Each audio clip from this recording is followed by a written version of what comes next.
one nation, under God, indivisible, with liberty and justice for all. Most Americans have heard those words so many times that we probably don't even think about what we're actually saying. But after reading Ilhan Omar's memoir, This Is What America Looks Like, My Journey from Refugee to Congresswoman, I kept coming back to one question. Under what God?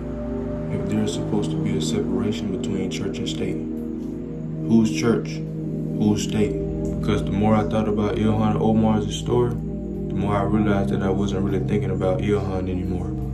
I was thinking about America, and specifically I was thinking about a contradiction at the center of the American experiment. We call ourselves a secular democracy, while constantly making political decisions based upon moral beliefs that are anything but neutral. And Ilhan Omar might be one of the most interesting people through whom to examine that contradiction.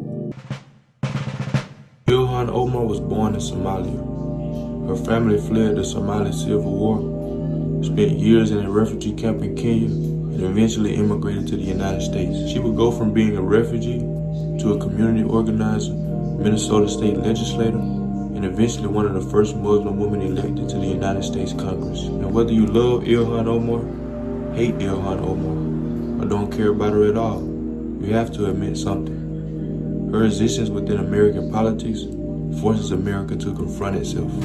Because here is a black, African-born, Somali, Muslim, hijab-wearing woman sitting inside one of the most powerful political institutions in the Western world. And suddenly certain phrases become more complicated. One nation under God? Okay, whose understanding of God? Traditional American values? Whose traditions? Whose values? We believe in religious freedom until someone's religion produces moral conclusions that make the majority uncomfortable. That's what makes Omar fascinating to me. Her identity itself destabilizes some of the assumptions that American political culture has historically been able to leave unquestioned. Now I want to make an important distinction. Obviously there is a legal concept of separation between church and state in America. I'm not arguing that America literally has an official national church. My argument is philosophical. You can separate religious institutions from government. I don't think you can completely separate morality from government. And once you understand that distinction, the ideal of a completely neutral, secular political system starts becoming more complicated. Think about the debates we constantly have. Women's rights, education, abortion, marriage, war, poverty, immigration, healthcare, criminal justice, economic equality. At some point, every single one of these conversations requires us to answer moral questions.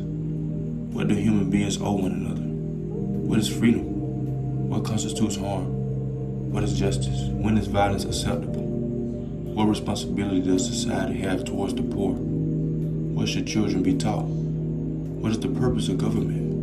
And everybody answers those questions from somewhere. A Muslim might derive morality from Islam. A Christian might derive morality from Christianity, and an atheist might derive morality from humanism or another ethical philosophy. A socialist might emphasize collective responsibility. A capitalist might emphasize property rights and individual economic freedom. Nobody enters politics without assumptions.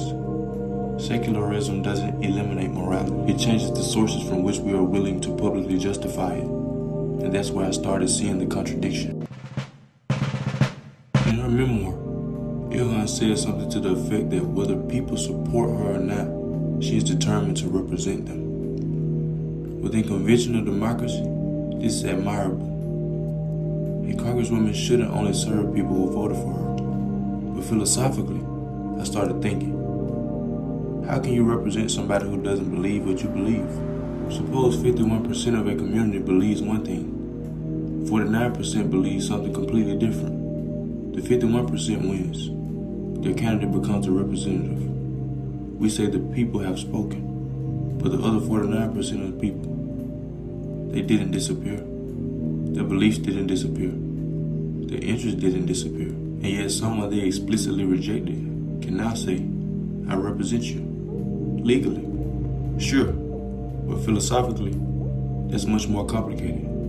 And this is where liberty and justice for all becomes another contradiction for me. Because representation inherently compresses thousands or millions of different human beings into one political voice.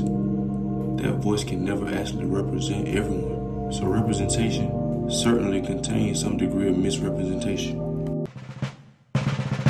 One thing I don't want to get lost under criticisms is Omar's willingness to change patriarchal expectations. From Somalia to the United States, she has had to navigate environments where women are expected to behave in particular ways, and she repeatedly refuses to be passive.